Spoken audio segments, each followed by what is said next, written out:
राजस्थान में क्या बीजेपी अपना मुख्यमंत्री बदलने वाली है? क्या राजस्थान की सियासत में सब कुछ ठीक नहीं चल रहा है?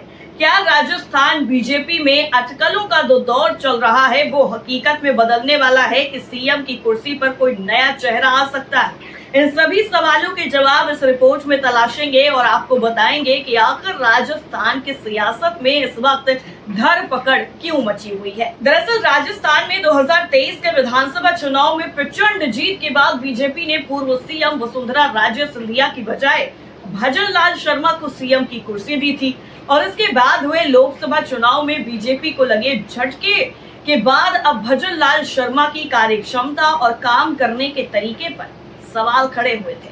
विपक्षी दल कांग्रेस खुलकर दावा कर रही थी कि जल्द ही बीजेपी आलाकमान भजन लाल शर्मा को सीएम की कुर्सी से हटा देगा। दरअसल आपको बता दें कि पूर्व सीएम और कांग्रेस नेता अशोक गहलोत ने भी जोधपुर में ये कहा था कि सीएम के खिलाफ इनकी पार्टी के लोग ही लगे हुए हैं, दिल्ली में भी और राजस्थान के अंदर भी। अशोक गहलोत ने यह भी कहा था कि इन्हें हटाने का भयंकर षड्यंत्र चल रहा है, ये समझ नहीं रहे हैं और हम बार बार समझा रहे हैं। नौजवान को मौका मिला है, पहली बार एमएलए बनकर मुख्यमंत्री बन जाए, कितनी बड़ी बात है, इसे मेंटेन रखिए, बार बार बदलने से क्या फायदा। तो गहलोत के बयान और राजस्थान में जारी सियासत पर बीजेपी के राष्ट्रीय महामंत्री और राज्यसभा सांसद राधा मोहन दास अग्रवाल ने कहा है कि हम रोज मुख्यमंत्री नहीं बदलते, चुनाव के आधार पर ही बदलाव होता है। आज हमारे मुख्यमंत्री भजन लाल शर्मा है, कल भी वही रहेंगे, हम रोज रोज मुख्यमंत्री नहीं बदलते। दरअसल आपको बता दें कि हिंदुस्तान अखबार की एक रिपोर्ट के मुताबिक राधा मोहन दास ने ये कहा है कि हम किसी विरोधी गुट को कहने का मौका नहीं देते।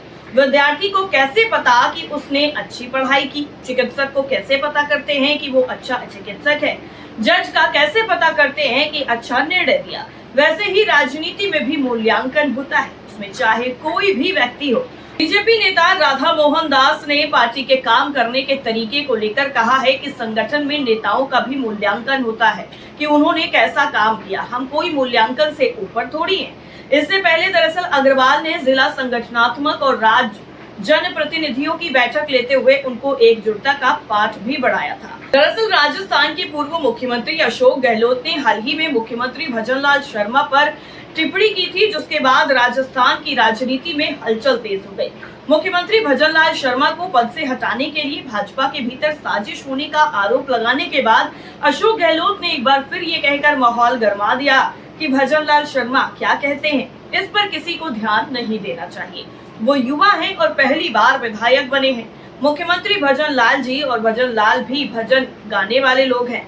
गहलोत उस सवाल का जवाब दे रहे थे जिसमें उनसे ये पूछा गया था कि आपातकाल पर मुख्यमंत्री की टिप्पणी के बारे में उनका क्या कहना है। दरअसल मुख्यमंत्री भजन लाल शर्मा ने जयपुर में एक कार्यक्रम में आपातकाल को लोकतंत्र का सबसे काला दिन बताते हुए इसे संविधान हत्या दिवस के रूप में इतिहास में दर्ज किया।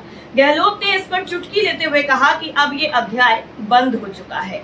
उन्होंने ये भी कहा कि वो भी जेल गए थे, लेकिन अलग परिस्थितियों में। इसके बाद उन्होंने मुख्यमंत्री पर कटाक्ष करते हुए कहा कि किसी की उनकी बातों पर ध्यान नहीं देना चाहिए। ये पहली बार मुख्यमंत्री बने हैं और पहली बार विधायक भी बने हैं।